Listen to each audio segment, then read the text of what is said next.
Welcome back to the channel. Today we're going to show you how to enable a restricted profile in the Google Maps app if you want to hide your reviews, photos, ratings, and other personal content from being visible to others. This tutorial will guide you through the process. First, open the Maps app on your phone.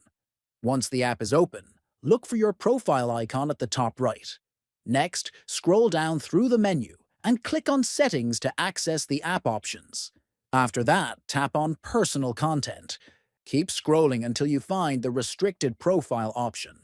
Then, turn on the Restricted Profile. This will automatically hide your reviews, photos, ratings, and other content from public view. Make sure the toggle is fully activated to ensure your content is restricted.